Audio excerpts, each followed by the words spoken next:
జల్దీ software job కొడదామనుకుంటురా? అయితే వీక్యూబ్ లో ట్రైనింగ్ తీసుకొని మంచి జాబ్ కొట్టేయుర్రి. పోలీసులు బెదిరింపులకు తట్టుకోలేక ఆత్మహత్య చేసుకున్నటువంటి విషయం చాలా మందికి తెలుసని అనుకుంటున్నాను. దాన్ని పురస్కరించుకొని వాళ్ళు అక్కడ ఒక విగ్రహాన్ని కూడా పెట్టారు. ఆ విగ్రహావిష్కరణ కూడా జగన్మోహన్ రెడ్డి గారిని రమ్మంటే ఆయన కుదరలేదు. రేపు వెళ్ళి ఆ కుటుంబాన్ని పలకరించాలనే ఉద్దేశంతో 18వ తారీఖున ఉదయం 9:30 గంటలకు ఇక్కడ బయలుదేరి సత్తెనపల్లి వెళ్ళి నాగమల్లేశ్వరరావు కుటుంబ సభ్యుల్ని పరామర్శించి రావాలని జగన్మోహన్ రెడ్డి గారు నిర్ణయించుకున్నారు. ఇంతకు ముందు కూడా ఒకసారి ప్రకటించారు. కొన్ని అనివార్య కారణాల వల్ల అది పోస్ట్పోన్ అయింది. 18వ తారీఖున వెళుతున్న సందర్భంలో పోలీసు వారు చాలా విచిత్రమైన ఆంక్షలు పెట్టేటటువంటి ప్రయత్నం చేస్తున్నారు. అక్కడ మా నాయకుల్ని పిలిచి అప్లికేషన్లు పెట్టండి, పర్మిషన్ తీసుకోండి అని ఒత్తిడి చేసేటటువంటి ప్రయత్నం చేస్తున్నారు. ఇది చాలా దురదృష్టకరమైనటువంటి పరిణామం. ప్రజాస్వామ్యంలో ఎప్పుడు లేదు. మేమేమి పబ్లిక్ మీటింగ్కి వెళ్ళటం లేదు, లేదా ఒక ప్రొఫెషన్కి వెళ్ళటం లేదు.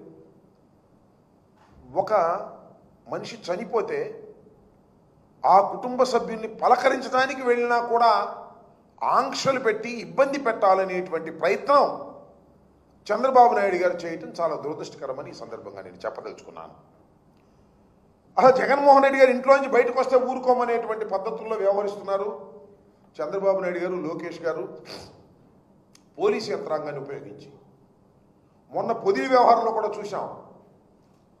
జగన్మోహన్ రెడ్డి గారు పొదిలి పొగాకు రైతులను పరామర్శించడానికి వెళ్ళారు. వెళ్తే ఏంటంటే మీరు చేసే ఎకిలి చేష్టలు నాకు అర్థం కాలేదు. అమరావతి మహిళ లేదు ఎవరు అన్నారని కేసులు పెట్టారు, అది వేరే విషయం. కొమ్మినేని శ్రీనివాస్ గారిని అరెస్ట్ చేశారు, అది వేరే విషయం. అక్కడ మహిళల్ని రెచ్చగొట్టి ఒక 10 మందిని నల్లబెల్లులు పెట్టి క్షమాపణ చెప్పాలి, ఎదురు వస్తారా? ఏమిటి చేష్టని అడుగుతా ఉన్నా. అదేమంటే వాళ్ళు మా మీద అందరి మీద కేసులు పెట్టారు. కేసులు పెట్టి కోర్టులో ప్రొడ్యూస్ చేసేటువంటి పరిస్థితి చేస్తున్నారు. ఒక రాక్షసత్వంగా మీరు ప్రవర్తిస్తున్నారు.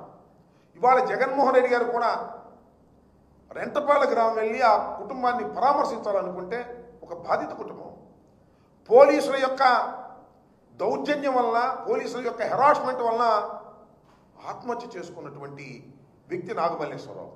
ఇవాళ కూడా ఒక ఆయన గుత్తా లక్ష్మీనారాయణ గారు పోలీసు హెరాస్మెంట్ తట్టుకోలేక ఆయన కూడా విషం తాగి వాళ్ళ హాస్పిటల్లో చావు బతుకుల మధ్యలో ఉన్నాడు.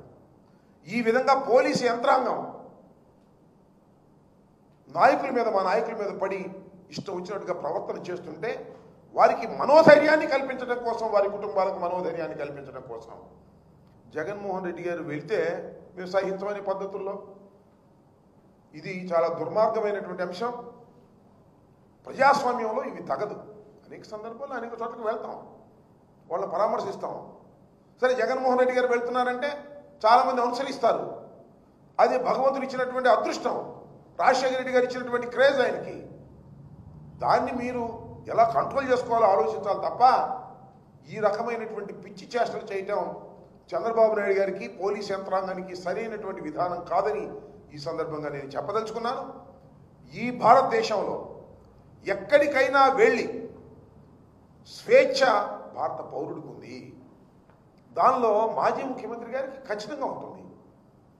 తమ కార్యకర్త మరణిస్తే ఆ కుటుంబాన్ని ఓదార్చవలసినటువంటి బాధ్యత జగన్మోహన్ రెడ్డి గారికి ఉంది. కాబట్టే 18వ తారీఖున వెళ్ళి వారిని పరామర్శించి పలకరించి రావాలని నిర్ణయించుకున్నారు, వెళుతున్నారు. దానికి మీరు అడ్డంకులు సృష్టించడం సరైనటువంటి విధానం కాదు. అది అప్రజాస్వామికం, కక్షపూరితం. అది జగన్మోహన్ రెడ్డి గారు బయటకు వస్తే మేము బతకలేమనేటువంటి పరిస్థితులు మీరుంటే నాకు అర్థం కాదు. మీ తెలుగుదేశం పార్టీ బయట రాకుండా లోపల ఎట్టి పెట్టేస్తారు. మన ఇళ్లలోనే మా కార్యకర్తలు ఏమైనా జైల్లో పడేస్తున్నారు.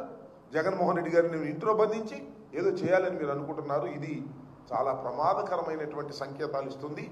ఇప్పటికైనా చంద్రబాబు నాయుడు గారు, లోకేష్ గారు, తెలుగుదేశం పార్టీ ఇలాంటి అప్రజాస్వామికమైన విధానాలను పక్కన పెట్టి ప్రజాస్వామ్యయుతంగా ప్రవర్తించాలని మీ ద్వారా వారికి హెచ్చరిస్తున్నారు.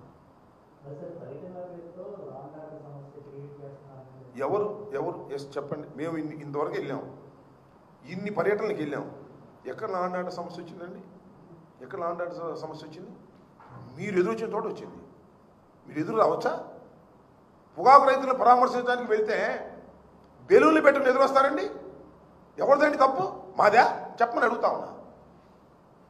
మేము ఇన్ని చోట్లకు వెళ్ళాం పరామర్శలకి, ఎప్పుడైనా వచ్చిందా? You are creating. మీరు బ్యాడ్ ఇంటెన్షన్తో జగన్మోహన్ రెడ్డి గారి పర్యటనని భగ్నం చేయాలని, జగన్మోహన్ రెడ్డి గారి పర్యటనలో హింస సృష్టించాలని చంద్రబాబు నాయుడు, లోకేష్ కావాలని ప్రయత్నం చేస్తున్నారు. పొదిల్లో ఏం జరిగిందని అడుగుతా ఉన్నా. ఏమంటే పొదిల్లో పొగాకు రైతులను పరామర్శించడానికి వెళ్తే మీరు లేడీస్ని ఉసుకొని పంపుతారండి? జగన్మోహన్ రెడ్డి గారిని క్షమాపణ చెప్పమని కొమ్మినేని గారిని అరెస్ట్ చేసి ఏమిటి అన్యాయం? నాకు అర్థం కాల. మొన్న మిర్చి రైతులను పరామర్శించడానికి వెళ్తే సెక్యూరిటీ లేకుండా తీసేస్తారా? అంటే ఏంటి? ఏం చేస్తున్నారు మీరు? మేము వెళుతున్నది ప్రజల సమస్యల కోసం వెళుతున్నాం.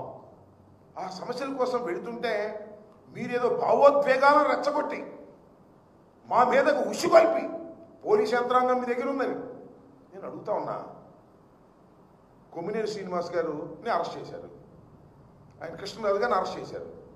చట్ట ప్రకారం మీరు అరెస్ట్ చేశామని అనుకుంటున్నారు. కోడిగుడ్లు ఏంటి, టమాటాలు ఏంటి, మహిళలు ఏంటి?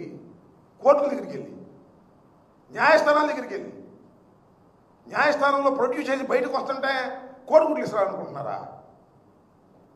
టమాటాలు ఇస్తారనుకుంటున్నారా? ఇది అనాగరిక చర్య కాదా?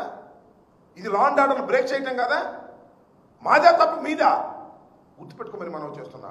మిస్టర్ లోకేష్, మిస్టర్ నారా చంద్రబాబు నాయుడు గారు, మీరు అధికారం ఉందని అతిగా ప్రవర్తిస్తున్నారు. గుర్తుపెట్టుకోండి. మానవుడికి స్వేచ్ఛ ఉంది. ఆ స్వేచ్ఛ ప్రకారం మేము వెళ్తున్నాం. That is our right. మీరు ఇటు పోలీసులను ఉపయోగిస్తారు, ఇటు మీ కార్యకర్తలను రెచ్చగొట్టి మీరు ఆ కార్యకర్తలను ఉపయోగిస్తారు. ఏదైనా జరిగితే కేసులు మా మీద పెడతారు. ఇదేగా జరుగుతుంది. ఇంతకన్నా ఏమైనా తేడా ఉందా చెప్పండి? రాష్ట్ర ప్రజానీకాన్ని అడుగుతా ఉన్నా నేను. ఇంతకన్నా ఏమైనా తేడా ఉందా? ఓ పక్కన కేసులు పెడతారు, మరో పక్కన జనాన్ని రెచ్చగొడతారు, కోడిగుడ్లు లేపిస్తారు, టమాటాలు లేపిస్తారు. ఏదనంటే కేసులు మా మీద పెడతారు. ఎన్నాళ్ళు సాగుద్దే ఇది? చూద్దాం అది కూడా ఎన్నాళ్ళు సాగుతుందో ఈ ప్రజాస్వామ్య దేశంలో. గుర్తుపెట్టుకోమని మనం చేస్తున్నా. లా అండ్ ఆర్డర్ని బ్రేక్ చేయాలనేటువంటి ఉద్దేశం కానీ, హింసను ప్రేరేపించాలనే ఉద్దేశం కానీ మాకెందుకు కూడదండి. మేము ఓడిపోయాం. ప్రజాస్వామ్యయుతంగా ప్రజా పోరాటాల ద్వారా ముందుకు వెళ్ళాలని అనుకునేటువంటి వ్యక్తులు ఈ రాష్ట్రంలో అనేకమైనటువంటి వాగ్దాన భంగాలు జరుగుతూ ఉన్నాయి. వాటిని అన్నింటినీ ప్రజల్లోకి తీసుకువెళ్తున్నాం, అంతే, సింపుల్. దానికి కడుపు మండి మీరేం చేయలేక జగన్మోహన్ రెడ్డి గారు బయటకు వస్తే జనం వస్తున్నారు, జనం వస్తే మన కాన్ఫిడెన్స్ తప్పిపోద్ది, జగన్మోహన్ రెడ్డి గారు పెరిగిపోతున్నాడని భయాందోళన తప్ప ఏమైనా ఉన్నాయి? ఎన్నాళ్ళు అనుస్తారండి మీరు? నాకు అర్థం కాలేదు. జగన్మోహన్ రెడ్డి గారికి విపరీతమైన ప్రజాదరణ రోజు రోజుకి పెరుగుతుంది. అది చూసి మీరు భయపడుతున్నారు. అది చూసి దాన్ని నొక్కేయాలనుకుంటున్నారు. ఏమన్నా నొక్కుతారా? నాకు అర్థం కాలే.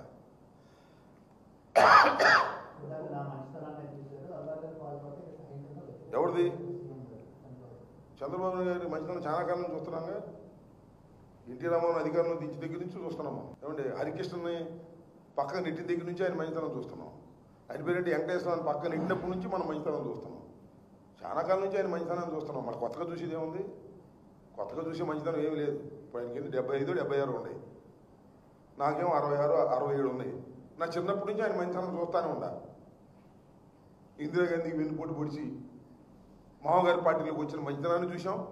ఆ మామగారిని వెన్నుపోటు పొడిచి పార్టీ మొత్తాన్ని ఆక్రమించుకుని మంచితనం చూసాం. హరికృష్ణను తొక్కేసిన ముందే మంత్రి ఇచ్చాడు హరికృష్ణకి, తర్వాత తొక్కేసిన మంచితనం చూసాం. వెంకటేశ్వరరావు గారిని తొక్కేసిన మంచితనం చూసాం. ఎన్ని మంచితనాలు చూసామే. నీ మంచితనానికి మేము భయపడతామా?